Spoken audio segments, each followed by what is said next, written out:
डिम्पल जी कुछ हमरा खातिर कहल चाहता नहीं दू लाइन में। अच्छा तो देशभक्ति कहीं राजा भैया के बारे में हमारा वो बहुत देशभक्त हो।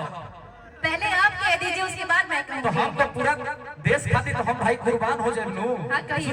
लेकिन भैया टाइम बहुत कम बा, चाचा जी का आदेश बा 2-4 मिनट। हम चाहते हैं कि इतने प्रशासन के लोग उपस्थित हैं, ये इतने मंत्रीगण और कलाकार भी और हर एक नागरिक के देश के सच्चा भक्त होके के चाहिए। और हम गायक बाद में पहले एगो सच्चा इंसान बनी और देशभक्त इंसान बने, ओकरा बाद में हम गायक बने। ऐसे के साथ आप भी हाँ ऐसे अपने देश खातिर 2 लाइन भैया।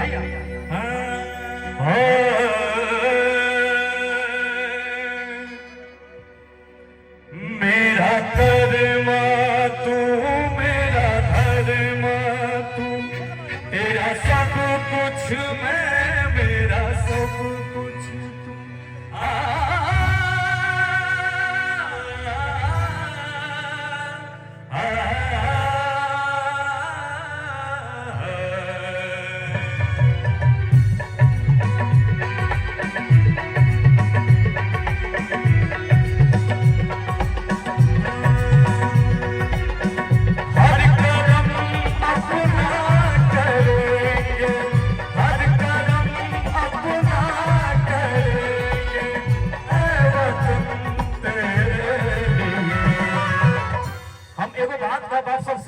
हर कलाकार आई हमने के भी नहीं जा सबके झुमाई नहीं जाना चाहिए जा, हर कलाकार झुमाई ना चाहिए, यही खातिर सब कलाकार आई बड़े। लाइटवा काहे चढ़ल बा, लाइट बंद करो प्लीज प्लीज नीचे उतर जाइए भैया, झूठे गिर जाई, कपार फाट जाई कई आदमी के। आपके भी नुकसान आवा कपार पर बढ़ जाई हमरा आके। अब लाइट ले लाइटवा पर चढ़ जी बाबू, वो गिर जाई तो 10-20 आदमी घायल हो जाई। बिल्कुल आराम से आनंद झूमत लेबे के बा, आनंद खाली तो लोग बुलावल बा सबके ना। तो हम तो भगवान वाला कलाकार के तो प्यार करो बाबू, खूब प्यार से सुना जा, ठीक ना।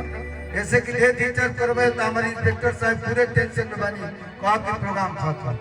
तो ई का 9 बजे आवे, अगर सुने के बाद शिल्पी राज अभी दिनेश लाल जी पहुंच रहा बनी, सब कलाकार पहुंची। अगर चाहत हो जाए कि प्रशासन बढ़िया से कार्यक्रम होके तो कार्यक्रम के सहयोग करा जाए, प्रशासन के सहयोग करा जाए, धक्का धुकी मत करा जाए। बिल्कुल बिल्कुल बिल्कुल बिल्कुल। और अब हम चाहता नहीं कम शब्द में कि जिकरा जिकरा भारत माता से प्रेम बा, अपने देश से अपने मिट्टी से प्रेम बा, जितने लोगों को यहाँ जो लोग उपस्थित हैं जिनको अपने देश के मिट्टी से प्रेम होगा दोनों हाथों को उठा लेंगे सीधा सीधा। अपने देश खातिर, सोलो कलाकार खातिर ना, सब अपने देश खातिर। जितने लोग के अपने देश से मोहब्बत बा सब लोग हाथ खड़ा कर दिए, सब लोग ताली बजा दी। दिल दिया है जान देंगे है वतन तेरे लिए, दिल दिया है जान देंगे है वतन तेरे लिए। हम जिएंगे और मरेंगे, हम जिएंगे और मरेंगे है वतन तेरे लिए। और हमारे दिनेश भैया जो कि हम लोग इनको एक गायक के रूप में, एक अभिनेता के रूप में देखते थे, आज एक सांसद के रूप में हमारे भैया हमारे बीच आए हुए हैं। एक बार जोरदार ताली हमारे भैया के लिए। और हमारे और अमृपाली जी साथ में, और हम लोग भैया कुछ हम लोग देश का गुणगान वाला गीत गा रहे हैं, तो आप एक बार सब लोग मिलिए और सम्मान में भैया का और देश के लिए ताली बजाइए। मंच से जो कलाकार नहीं है, मेरा भले ही अतिथि ही है, तो इस मंच के सम्मान में जो मेरा अतिथि है अब मुझे चाहता है वो नीचे उतर जाए, कलाकारों को छोड़ छोड़। एक बार भैया के सम्मान में और देश के सम्मान में आप कहने की दिक्कत हो, जितने लोग हैं मंच पे कलाकार के अलावा, ये हमारे भोजपुरी के गौरव है।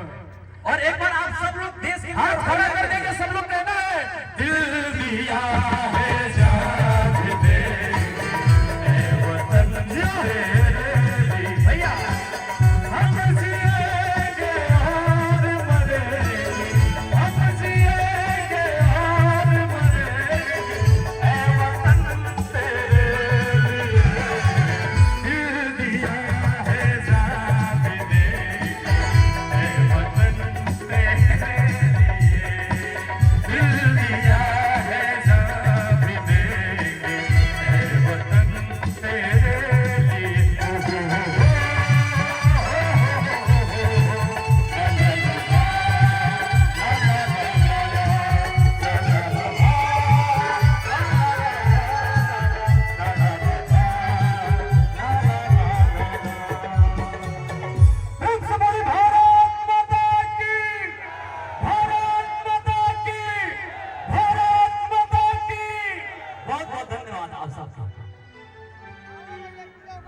कि आप लोगों ने